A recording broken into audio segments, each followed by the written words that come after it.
else that is tuned into this program. It's a very special program. Bayelsa State has tagged it Impact of Coronavirus Pandemic, the aquatic flora and fauna of the Niger Delta. Now we want to set the base, just ripples. Others will do the explanation, and the waves will come from the experts. But I want to quickly look at the geography, a bit of the geology, pre-COVID. So freshwater swamps, salt and brackish water mangrove forests are the second to none in the world. Meandering rivers, riverlets, creeks, creeklets, the Atlantic Ocean, coastal and riverbank beaches are typical geographical features of the evergreen landmass known as the Niger Delta region.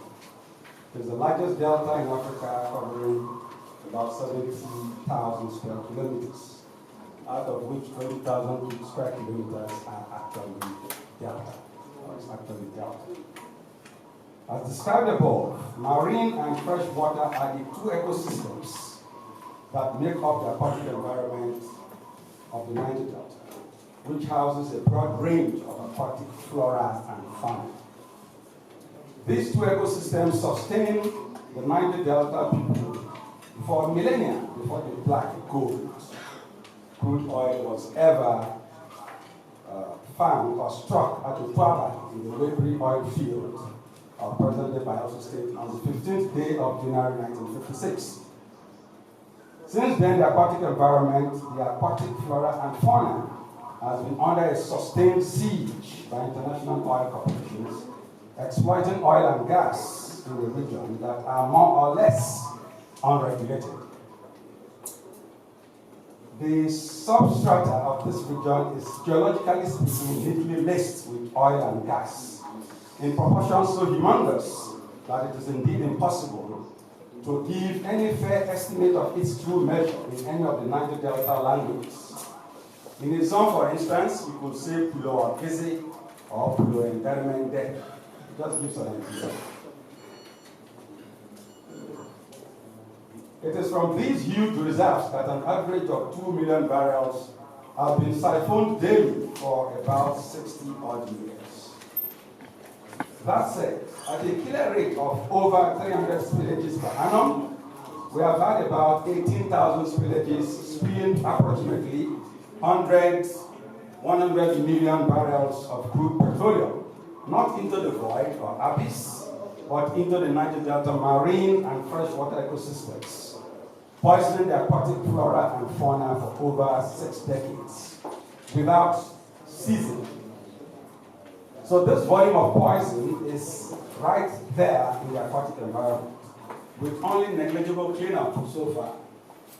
That is on the one hand. On the other hand, gas pollution coming from gas being flared non-stop from day one in 1956 till this moment, polluting the Niger Delta atmosphere without qualms.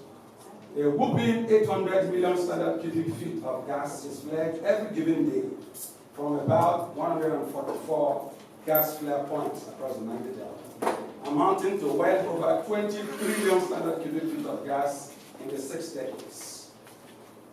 These gaseous poisons are eventually either directly dissolved in the marine and freshwater bodies or in rainwater, which ultimately falls to the ground and drains into the aquatic environment, adding to the already poisoned aquatic environment. The corona pandemic impact. How does it affect us?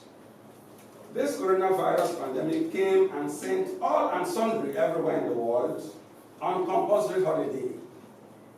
Civil servants, small and medium-scale businesses, aviation industry, tourism, and so on. What was the baseline? When the corona came, where were we? 100 million barrels of crude oil, about 500,000, 333,000 liter tanker truckloads of spilled crude, and about 20 trillion standard cubic feet of gas are in the aquatic environment of the Niger Delta. So at the time Corona came, that is what we had in our system. However, the oil industry was not actually on holiday in the Niger Delta. While some oil workers worked from home 24/7, others remained on the platforms while their rented helicopters shuttled accordingly from platform to platform and from facility to facility. Without even the officials of the very weak regulatory body watching, we saw the flares burn more than ever before. And I have a flare about 500 meters from my palace. The volume of gas flared increased. This means that the environment was poisoned even the more. You could confirm tonight, if you will, by looking into the horizon.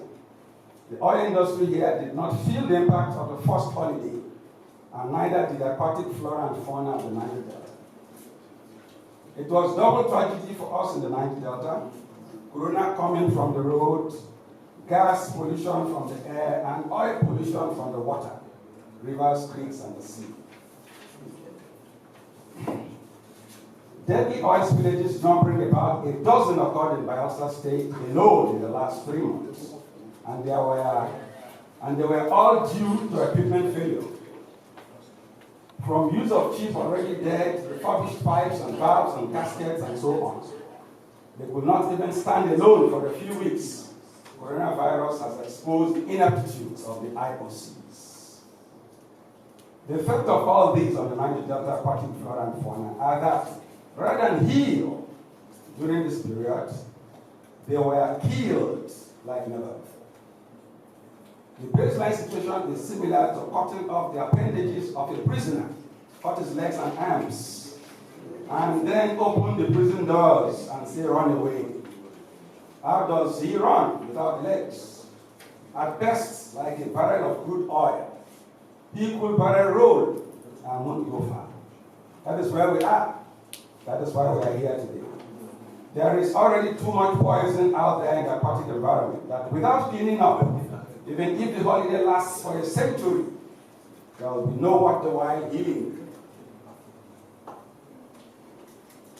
Actions. I was thinking I should keep this to the end. Okay. I think that we need restoration. We must restore the environment. And I think we also have to do restitution, which is to compensate for the losses so far, 64 years of losses. It's not easy for anybody. And then what I would think is that we have to go into advocacy, legal advocacy.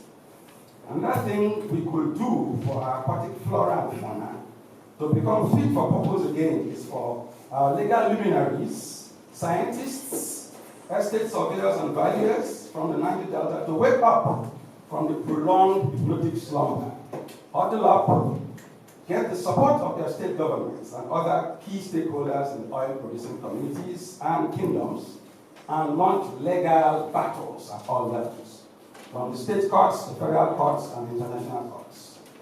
The advocacy has since gone places. It has been good, perhaps even very good, but it is now time for an all-encompassing legal advocacy. And legal advocacy and legal advocacy. We must legally achieve restoration or cleanup of our environment and restitution or compensation payment for the huge losses suffered for over 60 years. To the state governments, the governments of the Niger Delta states must do more than paying lip service to matters of the environment. They must take the lead of Bayelsa State. They should frontally drive all genuine efforts for the restoration and restitution of aquatic flora and fauna. They should not only fund the suggested legal efforts, but remain on top of them until restoration and restitution of the environment are achieved. The angle of genocide. This is an angle most people do not look at.